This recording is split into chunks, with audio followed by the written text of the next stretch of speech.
যখন কোনো ব্যক্তি রোজা রাখে, রোজা রাখার দরুন মুখের মধ্যে একটা গ্যাস তৈরি হয় কিনা বলেন? সারাদিন না খাওয়ার কারণে একটা গ্যাস দুর্গন্ধ মুখের ভিতরে তৈরি হয়। ওই দুর্গন্ধটা কে লাগে, আবার পাশে যদি কেউ থাকে তার নাকেও কি লাগে। তো রাসূল কারীম সাল্লাল্লাহু আলাইহি ওয়াসাল্লাম হাদিসে বলছেন, ওয়ালা খুলুফু ফামিস সাইমু আত'আমু ইনদাল্লাহ মিন রিহিল মিস্ক। যদি কোনো ব্যক্তি রোজা রাখে, এই রোজা রাখার দ্বারা আত'আমু ইনদাল্লাহ, ওয়ালা খুলুফু ফামিস সাইম, তার মুখের মধ্যে একটা দুর্গন্ধ সৃষ্টি হয়। আর এই দুর্গন্ধটা আত'আবু ইনদাল্লাহ মিন রিহিল মিস্ক, আল্লাহ তাআলার কাছে মিস্কের চেয়েও বড় সুগন্ধিময়। কিন্তু আপনার আমার কাছে এই দুর্গন্ধ খারাপ লাগতে পারে, আল্লাহ বলেন না, আমার কাছে খারাপ লাগে না। আমার কাছে তো খারাপ লাগাই না।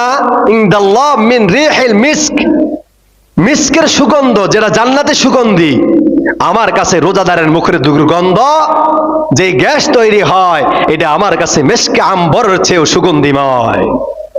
তারপরে রাসূল বলেন, ওয়াসিয়ামু জুন্নাহ, এই রোজা যারা রাখবে, এত কিছুর পরেও রোজা যারা রাখবে, ওয়াসিয়ামু জুন্নাহ, আল্লাহ পাক রব্বুল আলামিন তার এই রোজার বিনিময়ে তাকে, এই রোজাটা কিয়ামতের ময়দানে তার জন্য জাহান্নামের ঢাল হয়ে দাঁড়িয়ে যাবে। সুবহানাল্লাহ বলেন, কি হয়ে দাঁড়াবে? ওয়াসিয়ামু জুন্নাহ, রোজা হচ্ছে ঢাল স্বরূপ। রোজা কি স্বরূপ? ঢাল।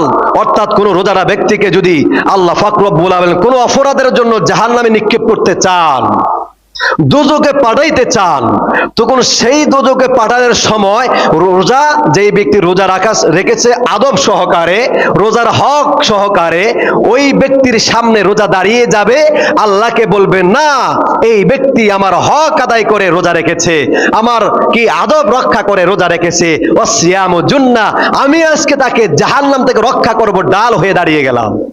যেরকম যুদ্ধের ময়দানে ঢাল ব্যবহার করে কেন? শত্রু পক্ষের আক্রমণকে প্রতিহত করার জন্য যুদ্ধের ময়দানে ঢাল ব্যবহার করা হয়।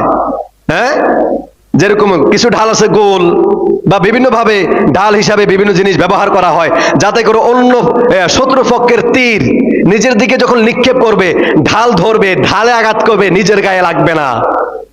এই কারণেই রাসূল কারীম সাল্লাল্লাহু আলাইহি ওয়াসাল্লাম বলেন, যখন জাহান্নামে নিয়ে যাওয়া হবে কোন রোজাদার ব্যক্তিকে, তখন রোজাটা ঢাল হয়ে তার সামনে দাঁড়িয়ে যাবে, জাহান্নামের স্পর্শ তাকে আর ছুবে না, তাকে আক্রমণ করতে পারবে না।